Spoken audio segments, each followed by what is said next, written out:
Yeah, g'day guys. Here's a quick video to the jack review I made, and this one's detailing what I can actually fit in the frunk of the EV5. Now, as you can see, it is sticking up a little way, but thanks to the design of the underbonnet of the EV5, this actually fits beautifully. Don't think I'll be able to fit much more in here, but I'll just go through what I've managed to squeeze into this. So this is a case from one of the charging cables that I purchased, and this is another case from another charging cable I purchased, and there is the electric hydraulic jack. So I may as well just go through this first of all. I think I can leave it in there and undo this. Yep. Okay, so that's the jack, obviously, with the built-in air compressor, the impact wrench here. Now I'll just close that for the time being. I was planning on using an unused tool roll to hold all the tools in, but I've realised that they all actually fit into here. So all I really wanted to carry with me was a basic size 2 Phillips, a basic flat, and most importantly, for removing the actual nail or screw, just a pair of combo pliers such as these.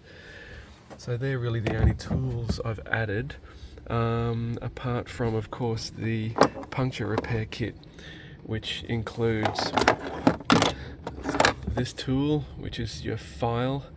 Helps roughen the hole, makes the hole a little bit bigger, helps roughen the hole, roughens up the rubber, so the plug glues in better. This is just a cheap kit. I think it was actually a Trojan brand from Bunnings. So yeah, you can pick these up very, very similar, even without a brand at all. They're perfectly fine. So that's that one. And then this is the tool used to thread your rubber ropes through into that hole. But I'll let you guys look into all of that. I'm not going to teach you how to do it. There's the rubber rope that you get in the pack, like so, and then you also just get some basic rubber cement. Now, of course, the more of this stuff you use, the more likely you're going to have to replace this each time. But yeah, I mean, you do need a fair bit, but you don't need to go too crazy. So yeah, that's basically filled up this kit completely.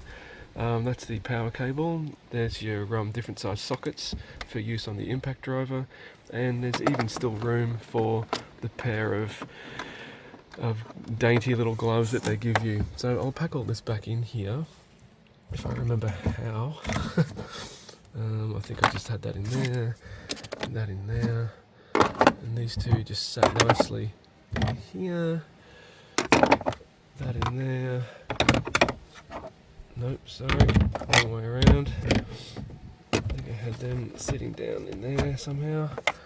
And that in there, and that in there. And yeah, the whole thing closes up quite well still, which is great. So that means I've got all of my tools, including the compressor and the jack and the impact driver, all neatly packed in this one box. Now the other thing I wasn't sure I was going to be able to fit. There we go. So I've got the vehicle to load adapter, which comes with the GT line, of course, and I've got the tire mobility kit. I've just put them in this bag because it was a bag I got with one of my charge cables, so it keeps everything neat and tidy. And then over in this bag, I've consolidated the two charge cables. So I've got the supplied granny charger, but I actually run a 15 amp charger permanently connected at my house. So I've just got the granny charger in here for when we go away. And then under that is the Type 2 to Type 2 22 kilowatt 7 meter long charge cable.